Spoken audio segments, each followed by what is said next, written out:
혹시 자녀분들 소득이 1억이 넘어서 혹은 재산이 많아서 나는 정부 지원 같은 건 아예 해당이 안 될 거라고 미리 포기하고 계시진 않으신가요? 나라에서 주는 혜택이라는 게 조건이 워낙 까다롭고 복잡해서 신청할 엄두조차 못 내는 분들이 참 많으십니다. 특히나 부양의무자라는 기준 때문에 번번이 탈락의 쓴맛을 보신 분들도 계실 겁니다. 내가 아무리 소득이 없고 재산이 없어도 자식들이 어느 정도 먹고 살만하면 지원 대상에서 제외되는 경우가 많았으니까요. 그동안 자식들한테 짐 되기 싫은데 하는 마음으로 혼자 끙끙 앓으셨던 우리 어머님, 아버님들이 많으실 겁니다. 병원비가 무서워서 아픈 것도 참고 낡고 춥고 더운 집에서 불편하게 지내면서도 누구 하나에게 손 벌리기 싫어서 괜찮은 척하셨던 그 마음을 누가 알까요? 그런데 오늘 제가 정말 중요한 소식을 알려드리려고 합니다. 바로 이 부양의무자 기준, 즉 자녀의 소득이나 재산 때문에 정부 혜택을 못 받는 일이 상당 부분 사라졌다는 사실입니다. 물론 아직 모든 혜택에 적용되는 것은 아니지만 우리가 가장 절실하게 필요로 하는 부분들, 예를 들어 나라에서 월세를 지원해주거나 낡은 집을 수리해주는 혜택 등은 이제 자녀가 아무리 돈을 잘 벌어도 본인의 소득과 재산만 맞으면 받으실 수 있게 되었습니다. 오늘은 이렇게 바뀐 기초생활수급제도에 대해 속 시원하게 알려드리겠습니다. 생계급여, 의료급여, 주거급여, 교육급여. 이 네 가지가 무엇인지, 누가 받을 수 있는지, 그리고 가장 중요한 어떤 혜택은 자녀 눈치 안 보고 신청할 수 있는지 하나부터 열까지 전부 알려드릴 테니 오늘 영상 끝까지 보시면 그동안 아깝게 놓쳤던 혜택을 당장 내일부터 신청하실 수 있게 될 겁니다. 안녕하세요. 돈이 되고 살이 되는 알짜배기 정보들만 알려주는 자유인 채널입니다. 먼저 가장 반가운 소식부터 전해드리겠습니다. 바로 주거급여입니다. 주거급여는 말 그대로 우리가 사는 집에 대한 지원입니다. 월세 사시는 분들께는 매달 월세를 지원해드리고 자기 집이 있는 분들께는 낡은 부분을 수리할 수 있도록 수리비를 지원해주는 제도입니다. 우리나라에서 무려 258만 명이 넘는 분들이 이 혜택을 받고 계십니다. 가장 중요한 점은 이 주거급여는 부양의무자 기준이 완전히 사라졌다는 것입니다. 자녀가 의사이든 변호사이든 대기업에 다니든 아무 상관이 없습니다. 오직 신청하시는 어르신 본인 가구의 소득과 재산만 봅니다. 소득 기준은 중위소득의 48% 이하인데요. 이게 얼마냐면 혼자 사시는 1인 가구는 월 소득이 약 114만 8천 원, 부부가 함께 사시는 2인 가구는 188만 7천 원 이하면 신청하실 수 있습니다. 그럼 얼마나 지원받을 수 있을까요? 월세 지원의 경우 지역과 가구 원수에 따라 다른데요. 예를 들어 서울에 혼자 사시는 분은 최대 35만 2천 원까지, 경기도에 세 분이서 사시는 가구는 최대 37만 5천 원까지 월세를 지원받을 수 있습니다. 물론 본인의 소득이 얼마냐에 따라 지원 금액이 조금씩 달라질 수는 있지만 매달 나가는 월세 부담을 크게 덜 수 있는 정말 고마운 제도입니다. 만약 자기 집이 있는 분이라면 집수리 비용을 지원받으실 수 있습니다. 지붕이 새거나 보일러가 고장났거나 창문이 낡아서 바람이 숭숭 들어오는 등 집 상태에 따라서 경보수, 중보수, 대보수로 나뉘는데요. 3년에 한 번 590만 원, 5년에 한 번 1095만 원, 크게는 7년에 한 번 1601만 원까지 지원받아서 쾌적한 환경에서 지내실 수 있습니다.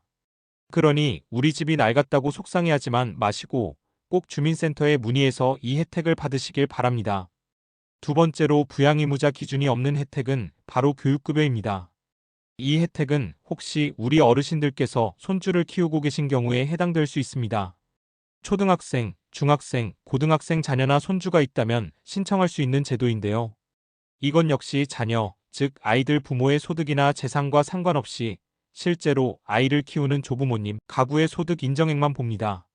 기준은 중위소득 50% 이하로 혼자 손주를 키우신다면 월 119만 원, 부부가 함께 키우신다면 월 196만 원 이하면 됩니다.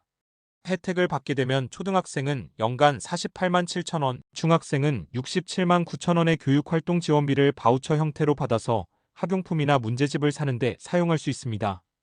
고등학생의 경우에는 교육활동 지원비 76만 8천 원은 물론이고 교과서비, 입학금, 수업료까지 모두 지원되어서 돈 걱정 없이 학교에 다닐 수 있게 됩니다.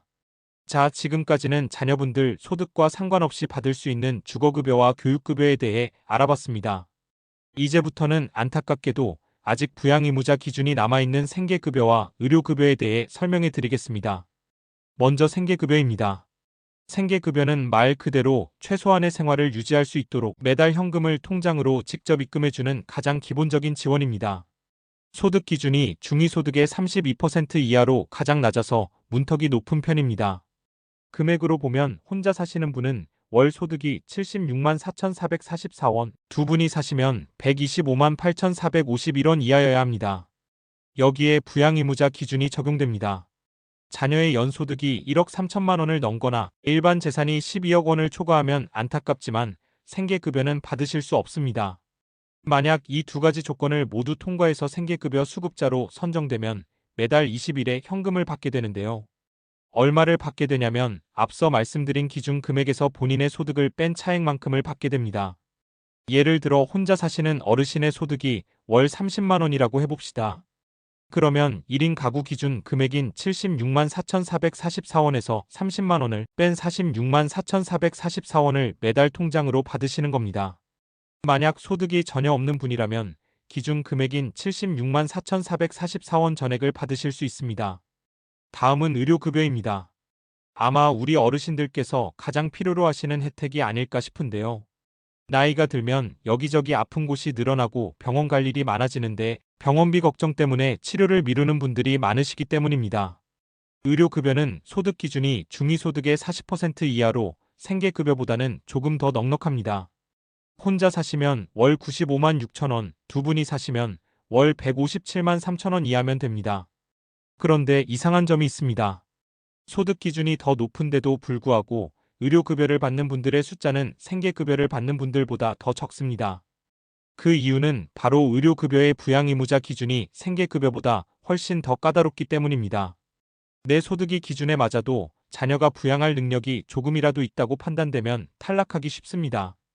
예를 들어 자녀가 부양비로 얼마를 보태줄 수 있다고 계산해서 그 금액을 내 소득에 더했을 때 기준 금액을 넘어가면 아쉽게도 혜택을 받을 수 없게 되는 겁니다. 하지만 이 어려운 관문을 통과해 의료급여 수급자가 되시면 정말 큰 혜택을 받으실 수 있습니다. 의료급여는 1종과 2종으로 나뉘는데요. 1종 수급자가 되시면 입원비는 아예 내지 않으셔도 되고 동네 의원 같은 외래 진료는 1,000원, 약국에서는 500원만 내시면 됩니다. 2종 수급자의 경우에도 입원비는 10%만 부담하고 외래 진료비도 1,000원에서 15% 정도만 내기 때문에 병원비 부담이 획기적으로 줄어듭니다. 이뿐만이 아닙니다.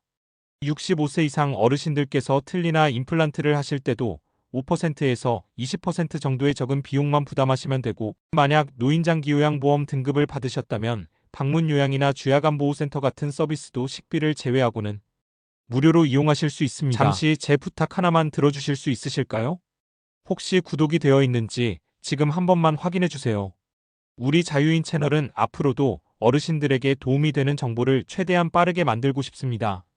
그리고 여러분이 도울 수 있는 방법은 몇 초만 시간을 내어 아래로 스크롤하여 댓글을 남기고 이 비디오에 좋아요를 누르고 아직 구독하지 않으셨다면 구독하고 이 비디오를 SNS에 공유하거나 단체톡 같은 친구들의 모임에 공유하는 것입니다. 정말로 여러분의 몇 초가 생각보다 훨씬 더 큰 도움이 됩니다. 감사합니다. 이렇게 4가지 주요 혜택 외에도 기초생활수급자가 되시면 받을 수 있는 추가적인 혜택들이 많습니다. 출산을 하시면 1인당 70만 원의 해상급여를, 수급자분께서 돌아가시면 1구당 80만 원의 장제급여를 받을 수 있습니다. 단 교육급여 수급자는 제외됩니다. 또한 양곡 할인 지원이라는 제도가 있어서 매달 1인당 쌀 10kg를 아주 저렴하게 구매할 수 있습니다. 원래 2만 5천 원이 넘는 쌀을 생계급여나 의료급여 수급자는 단돈 2,500원에, 주거급여나 교육급여 수급자는 만원에 사실 수 있습니다. 매월 1일부터 10일 사이에 주민센터에 신청하시면 됩니다. 그 밖에도 TV 수신료가 면제되고 전기요금, 수도요금, 도시가스, 통신요금 등 각종 공과금도 감면 혜택이 있습니다. 이것도 신분증과 요금 고지서를 들고 주민센터에 가서 신청만 하시면 바로 혜택을 받으실 수 있습니다. 오늘 내용이 조금 복잡하게 느껴지실 수도 있겠습니다. 간단히 정리해드리자면 가장 중요한 것은 주거급여와 교육급여는 자녀의 소득 재산과 관계없이 신청할 수 있다는 점입니다. 그러니 나는 안 될 거야 라고 지레짐작하지 마시고 꼭 주민센터에 방문해서 상담을 받아보시길 바랍니다. 더 궁금한 점이 있으시면 보건복지상담센터에 전화하셔서 문의하셔도 좋습니다.